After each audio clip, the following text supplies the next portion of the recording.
Welcome to Everything on Everything. Today we're going to be a little bit more cognitive.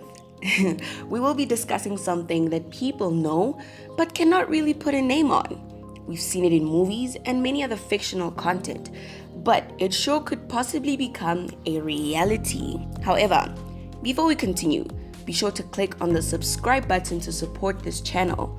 And please do check out the Express and Encompass podcast that is available on Spotify and Anchor. Well, now that we're all focused, let's get right to the topic and kill the suspense. Today on Everything on Everything, we are discussing Neuralink. Neuralink is an American neurotechnology company founded by Elon Musk, Ben Rappaport, Dongen Seo, Max Hodak, Paul Marola, Philip Saves, Tim Gardner, Tim Hansen, and Vanessa Tolosa. The company was started in 2016 but only went public in March 2017. The aim of the company is to make devices to treat serious brain diseases in the short term. Neuralink has hired only about 100 employees, and still counting, I suppose. And if you're just like me, you're probably wondering to yourself, why so little? Honestly, why so little? Unfortunately for us all, I do not have the answer to that. Now, let's just dive in and learn more about the face of Neuralink.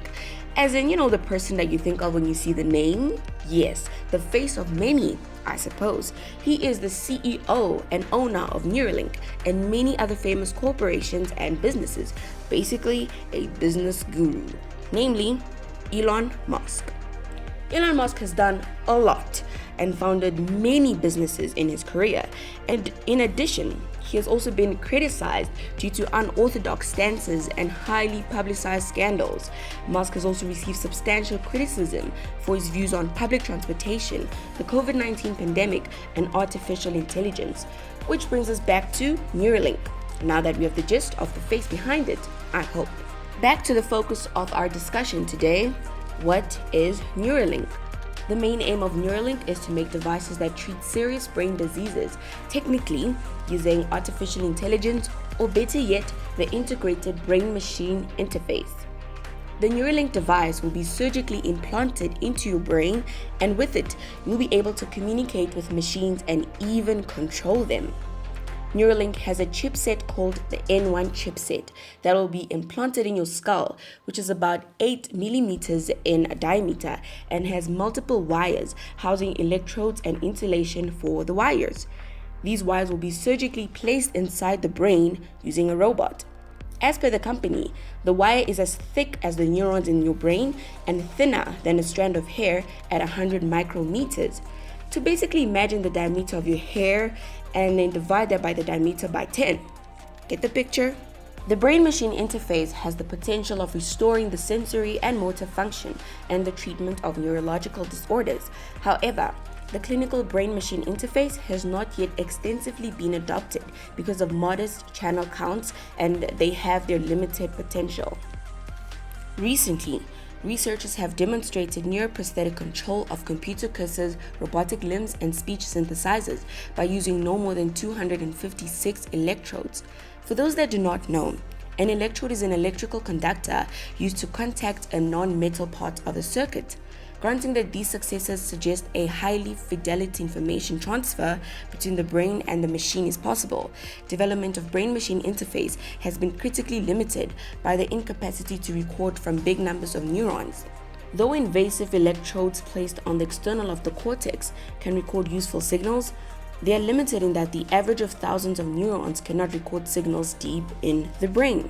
However, non-invasive approaches can record the usual average of millions of neurons through the skull, but this signal will be distorted and non-specific. By the way, when I said we're going to be cognitive today, I truly meant it. There is, however, an alternative approach to use a thin, flexible, multi-electrode polymer probes. I mean, it is the brain after all, so the smaller the size and increased flexibility of these probes, the greater the biocompatibility. So right now that we've displayed a little theory behind this, let us simplify this. It's basically about a brain chip that will be implanted in your brain, and it is made small enough to nicely fit in your skull. How does it work, you ask? Think of the Hollywood movie The Matrix. It has similar attributes to it, but Neuralink won't really teach you martial arts like it did Neo, who was played by Keanu Reeves. It will, however, send and receive signals through the brain to control machines. At this moment, the company has mentioned that the Neuralink is able to control basic devices such as smartphones and computers. In order to understand how Neuralink works, you must be able to understand that the brain sends information to different parts of the body using neurons. These neurons within the brain connect with each other to form a larger network and communicate using chemical signals called neurotransmitters. And this reaction simply generates an electrical field in which these reactions can be recorded by placing electrodes nearby. How will it be implanted? We are basically speaking of drilling a hole into the human head, which is not child's play. With that being the main concern, Neuralink has developed robots to carry out the quick and exact insertion of the device into the cortex. The robot will insert the chip into the brain using a microscope and needles the approximate size of 24 microns, which is 1/1,000,000th of a meter. So the needles are literally so small that it cannot be seen with the naked eye. Most importantly, the robot has been planned to ensure that the device is inserted into the brain without touching any veins or arteries. This implantation procedure will take up to almost 2 hours according to Musk, and the patient will be under partial anesthesia during the procedure. According to Musk, the implantation procedure is complex and beyond the capabilities of even skilled human hands. Right. I can only imagine. Elon Musk has revealed a simplified design for an implant alongside the robot that inserts the chip or implant. It has been experimented on many rodents, but not humans yet. Recently, Musk has used pigs to demonstrate the demo of the implant. To further have a proper explanation to the implantation, here is a demo video from Neuralink explaining the process. The link of the video will be in the description below. In a paper written by Elon Musk himself and Neuralink in 2019, and I quote, "We have described a brain-machine interface with a high channel count and single spike resolution. It is based on flexible polymer probes, a robotic insertion system, and custom low-power electronics. This system serves two main purposes. It is a research platform for use in rodents and serves as a prototype for future human clinical implants. The ability to quickly iterate designs and testing in rodents allows for the rapid refinement of devices, manufacturing processes, and software." End quote. Well, I mean, that should give it to you. This is significant for performance assessments and crucial for development of signal processing algorithms. Some do question if this brain-machine interface chip is ethical, but let's just look into it a little bit. A great amount of research in medicine, engineering, and biology has wanted to obtain effective solutions to improve the quality of human subjects affected by sensory motor disorders or brain diseases. These neuroprosthetics are implantable devices to replace or improve the function of the disabled part of the nervous system. However, according to Giacomo Valley 2019, some patients who have used the brain-machine interface have had poor perception of the sudden behavior of the robotic device, which has prohibited them from operating and having natural control. So as far as now, this brain chip is not quite convincing yet. And more random state, this brain chip is quite costly. I mean, I can imagine the amount of work and resources being put into it. Interestingly, this chip can amount to about $10 to $20 million. So, my obvious question is, can people that are unfortunately disabled really afford this?